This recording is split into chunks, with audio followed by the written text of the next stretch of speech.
Hey guys, good morning. Welcome to the another day. सबसे पहले जय माता दी। तो टाइम हो गया सुबह के 6:30 और मैं उठ चुकी हूँ। ये देखो, लाइट ऑन किए बिना मुझे क्या टाइम दिखाई दे रहा था, लेकिन ये लाइट वाली है ना तो मुझे अच्छी लगती है, इसीलिए मैंने लाइट इसकी ऑन कर दी। वैसे टाइम तो सच में दिखाई दे रहा था। मुझे छोटी छोटी डिम डिम लाइट्स अच्छी लगती है। देखो, ये फिर मैंने बैकग्राउंड वाली जो है ये वाली भी जला दी। कई बार मेरा मन करता है मतलब खुद से ही पॉजिटिव वाइब्स लेने का, ऐसे हल्की हल्की लाइट। तो भाई उसके बाद मैं नहा के हो चुकी हूँ रेडी। मैंने सुबह पढ़ाई नहीं की। उसका रीज़न क्या है, 6:30 बजे उठी थी, लेट उठी थी, और फिर जो है खाना भी बनाना था और कुछ आज मन सा नहीं कर रहा था, बड़ा आलस सा था। तो मैंने सोचा कि कोई बात नहीं, आज जो है अपना रेस्ट कर लेते हैं, शाम को पढ़ लेंगे। तो फिर मैंने जो है अपना जो है ना रूटीन, मैंने आपको बताया कि थोड़ा सा फ्लेक्सिबल रखती हूँ, एक आध बार कभी कभार चेंज करती हूँ। बिल्कुल स्ट्रॉन्ग ये नहीं रखती कि हाँ बिल्कुल यही रूटीन फॉलो करना। बस मैं अपने टारगेट को रखती हूँ कि मुझे टारगेट फुलफिल करना है, मतलब मेरा अपना ये रहता है। तो उसके बाद मैं नहा के होगी रेडी और मैंने सोचा ब्रेकफास्ट बना लेते। रोटी बनाए भी बहुत टाइम हो गया। कल आटा लेके आई थी तो वो आटा जो है मैंने इसमें रख दिया था, अलग से निकाल रखा था, जो मैंने वॉश किया था ना वो उसका कंटेनर, तो उसमें डाल दिया और फिर रोटी बना ली। सब्जी जो है वो मेरी साइड में जो रहती है शिवानी, उसने बोला कि मैं बनाऊंगी आज करेले की सब्ज़ी। तो मैंने कहा ठीक है। तो उसने मेरे को करेले की सब्ज़ी दे दी, तो उसी से काम चल गया आज हमारा। तो ये लंच के लिए था। और सुबह ब्रेकफास्ट में आपको पता है मैं ओट्स ही लेती हूँ, तो जनरली जो है मैंने ओट्स जो है अपने वो रेडी कर लिए थे दूध में डाल के यहाँ पे। तो आज सुबह थोड़ा सा यही रहा। वैसे जो है फिर भी मैंने 10 बजा ही दिए, मतलब इधर उधर शिवानी के साथ बातें करने लगी, तो ऐसे ही टाइम काफ़ी निकल गया। सुबह के 10 बज चुके हैं। मैं आपको दिखा देती हूँ, डेली का यही है मेरा। लैब में कितनी कोशिश कर लूँ लेकिन 10 बजे के बाद ही जाना होता है मुझे। रूम से निकलती मैं 10 बजे। फिर मैंने एप्पल भी रख लिया कि आज लंच में ले जाएंगी, कल लेके आई थी। तो ये देखो टाइम हो गया 10 बजे का। अब मैं निकलने की जस्ट सोच ही रही हूँ, तो अभी भी 5-10 मिनट लगेंगी मेरे को यहाँ से निकलने में, लॉक वगैरह लगाने में। स्कूटी वगैरह निकालूंगी तो यूँ मान लो लैब तक पहुँचते पहुँचते 10:30 हो ही जा रहे हैं। तो ये देखो कैंपस बिल्कुल खाली है, कोई है ही नहीं, क्योंकि बच्चों के एग्ज़ाम चले हुए हैं। अब एग्ज़ाम स्टार्ट हो गए तो अब कैंपस जनरली खाली रहेगा 1-1.5 महीने के लिए। तो यहाँ पर जो है हमने शाम को लैब बंद कर दी थी, अपना काम वाम कर लिया था, अपना जो भी काम हमारा होता है। तो ये देखो कैंपस बिल्कुल खाली, लैब बंद। उसके बाद ये देखो नीचे आते ही मुझे दिखा मोर। ये पिकॉक तो बस डेली दिख रहा है मुझे, 3-4 दिन हो गए पता नहीं, यहीं घूमता रहता है। बहुत ही प्यारा लगता था, मैंने इसे आज भी कैप्चर कर लिया। उसके बाद आज भाई बहुत बड़ी ट्रेजेडी हो गई है हमारे फ्लैट के पास। देखो ये छत में ही आग लग गई है, पूरा घर इनका फ्लैट ही जल गया। बट अच्छी बात यह है कि फ़्लैट में कोई नहीं था। उसका रीज़न कोई कह रहा है कि शॉर्ट सर्किट हुआ है, कोई मतलब कुछ और बता रहा है, पता नहीं क्या क्या रीज़न्स। लेकिन अच्छी बात यह है कि किसी को नुकसान नहीं पहुंचा है। फर्नीचर वर्नीचर घर वगैरह सब कुछ जल गया। देखो बचा कुछ भी नहीं है, बट इंसान बच गया, वो बहुत बड़ी बात है। तो मेरा मानना तो यही है कि बहुत अच्छी बात है कि कुछ हुआ नहीं, कोई था नहीं घर में, तो सब सेफ़ हैं। और फिर मैं ये लेके आई हूँ आज दूध के साथ है ना, मेरे को ये नमकीन सी का पैकेट दिख गया था कुछ प्रोटीन टाइप का, कि चलो ले लेते हैं। उसके बाद धनिया भी लेके आई आज मैं। तो धनिया मैंने कट करके रख दिया है, इसको रख देती हूँ मैं धनिया को पहले कट करके, क्योंकि गिला होने के बाद ये कट नहीं होता। तो डिनर में मैं कुछ नहीं बना रही थी, मैंने सोचा कल वाटरमेलन लेके आए थे उसी को कट कर लेती हूँ। तो आज मैंने वाटरमेलन में भी एक चीज़ नोटिस की, इसमें कट लगवा के लेके आई थी ना तो पानी इसका निकल गया है। तो देखो इसमें टेस्ट इतना कुछ खास बचा नहीं था, तो लेकिन फिर भी मैंने खा लिया ये। और उसके बाद भी मैं सो गई आज, इसीलिए आज लेट आ रहा है व्लॉग भी। तो ये देखो मैं उठी फिर 11 बजे, 11:10 ही हो चुके हैं। तो जल्दी से मैंने बनाई कॉफ़ी और उसके बाद मैंने अपनी पढ़ाई शुरू की। उसका रीज़न ये था कि आज मेरा मन थोड़ा अपसेट सा हो गया था घर में। इस तरीके से आग बिल्कुल ऐसे देखी ना तो वो थोड़ा सा फील होता है कि देखो जिनके साथ होता है उनको ज़्यादा वो होता होगा ना, तो कहीं ना कहीं माइंड पे लग जाती है बात।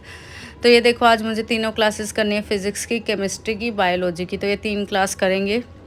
1.5-1.5 घंटे की मेरी क्लासेस होती है, वो मैंने आपको बता रखा है। तो स्टार्ट कर देते हैं, 11:30 हो चुके हैं, देखते हैं कब तक निपटेंगे इनसे। तो अभी जो है मैं क्लास स्टार्ट कर रही हूँ। सबसे पहले अपनी केमिस्ट्री की। केमिस्ट्री के अंदर जो है टॉपिक चला हुआ था पॉलीमर। आज पॉलीमर जो है वो कंप्लीट हो जाएगा। पॉलीमर टॉपिक जो है इसके अंदर जैसे लाइनॉन 6 है, बूना ऐसे, वल्कनाइजेशन ऑफ रबर है।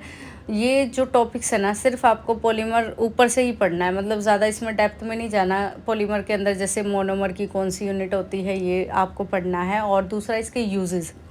जैसे टेफ्लॉन वगैरह है। तो टेफ्लॉन का मैं ना साथ साथ गूगल करती रहती हूँ। मैंने आपको बताया था कि मेरी हैबिट है गूगल करने की। तो मतलब उसमें जो चीज़ मुझे नहीं लगता कि भई ये ठीक है यहाँ पर, तो मैं उसको गूगल करके चेक कर लेती हूँ। तो टेफ्लॉन में जैसे मैम ने बताया था कि ये नॉन स्टिक होते हैं, ये हार्मफुल होते हैं हमारी बॉडी के लिए।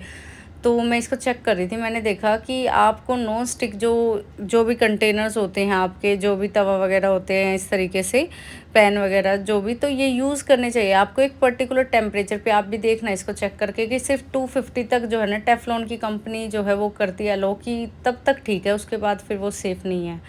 तो ये आप देख सकते हो नॉन स्टिक वाले कंटेनर को इंडक्शन वगैरह पे ज़्यादा हाई टेम्परेचर पे हमें नहीं रखना चाहिए। तो यहाँ देखो घड़ी की सुई कितनी फिरकी की तरह चल रही है। मेरे को बहुत टाइम हो गया था आज क्लासेस, क्योंकि 3 क्लास करना मुझे पता है एक साथ एक स्लॉट में 1.5 घंटे की बहुत मुश्किल हो जाता है, साथ में नोट्स भी बनाना। तो ये देखो टाइम हो गया था, 2 बजने वाले थे। ये आपको दिख जाएगा टाइम, इसमें टाइमर में मैंने आज जो है ना बिल्कुल पूरी ही टाइम जो है ना पूरा टाइम ही रिकॉर्ड कर दिया। तो ये देखो बिल्कुल स्पीड अप करने से कितनी जल्दी जल्दी घड़ी भाग रही है। तो 2 बजे तक मेरी फ़िज़िक्स की क्लास भी हो गई थी और मेरी केमिस्ट्री की क्लास भी हो गई थी। फिज़िक्स के अंदर सर ने टॉपिक शुरू करवाया है वेव्स एंड ऑसिलेशन। तो उसमें सिंपल बताया आज, तो वेव्स क्या होती है, एम्पलीट्यूड क्या होता है, ये सब कुछ। तो 2 बज गए हैं, अब एक बार थोड़ा सा रेस्ट लेंगे हम 15-20 मिनट का। इतने में जो है शॉर्ट वीडियो कोई पोस्ट कर दूँगी और थोड़ा एंटरटेनमेंट हो जाएगा और पानी वानी पी लूँगी। पानी तो पीती भी रहती हूँ, बट स्टिल थोड़ा सा यूँ है एक हाथ भी दर्द होने लग जाता ना।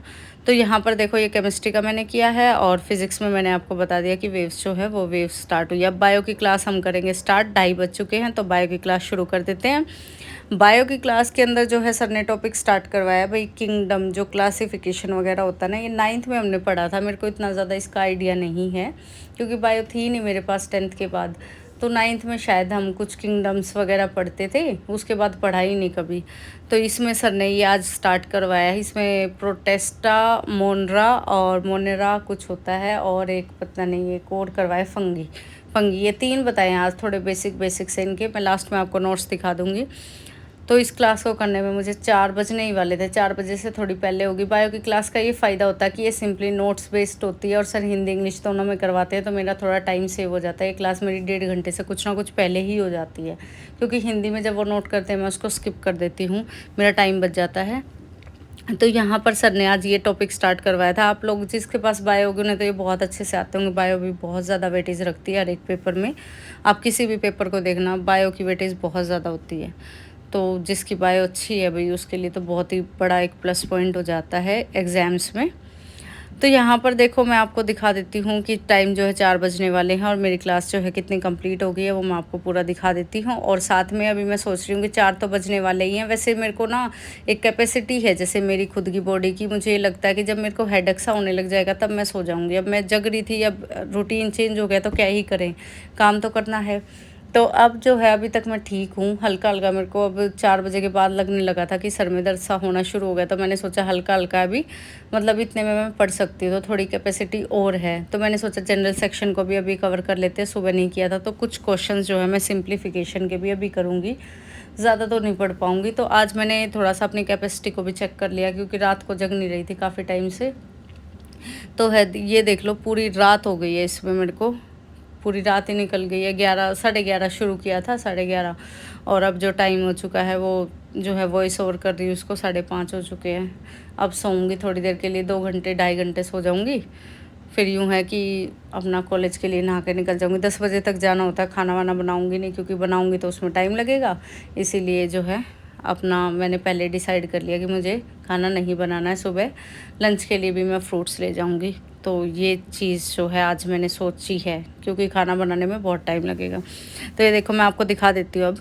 ये मैंने बायो का जो है क्लास देखो 3:45 तक कंप्लीट हो गई थी। तो ये बायो का जो मैंने टॉपिक किया है वो यहाँ से किया है। ये रहा किंगडम, सर ने ये करवाए थे मोनेरा, फंगी और प्रोटेस्टा।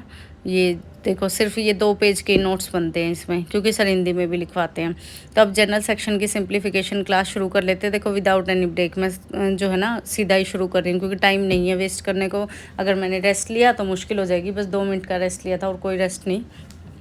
तो अब यहाँ पर सिंप्लीफिकेशन में एक मैं आपको एक टिप के तौर पे आज बता देती हूँ कि जो शेक जो होता है ना, हैंड शेक वाला क्वेश्चन होता है, उसका एक सिंपल फार्मूला है n(n-1/2).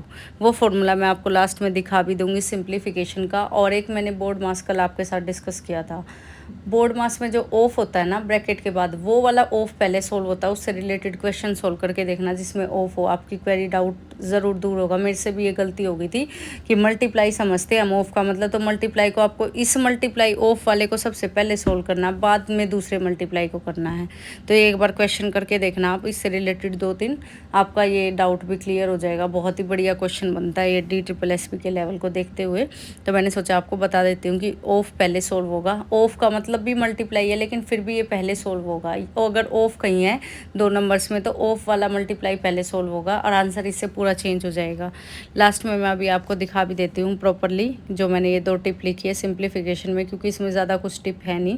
तो ये मैंने पॉइंटर्स वाली अपनी नोटबुक है, इसमें मैं आपको बताया था मैंने कि मैं अपनी टिप लिख लेती हूँ। तो यहाँ पर जो है मैंने अपनी जो टिप है वो नोट कर ली थी, और वो मैं अभी आपको दिखा देती हूँ। और सारी पढ़ाई में मेरे को जो है ना टाइम हो गया था 5:15 का, तो वो मैं आपको सारा जो है देखो 5:19 हो गए हैं। तो ये देखो ये क्वेश्चन जो है मैंने कुछ किए थे, और सिंप्लीफिकेशन के लिए ये है फॉर्मूला। तो बाय बाय गाइस, मिलते हैं कल फिर से नए व्लॉग के साथ। गुड नाइट क्या गुड मॉर्निंग जो भी लगा लो। Bye bye, thank you for watching the vlog.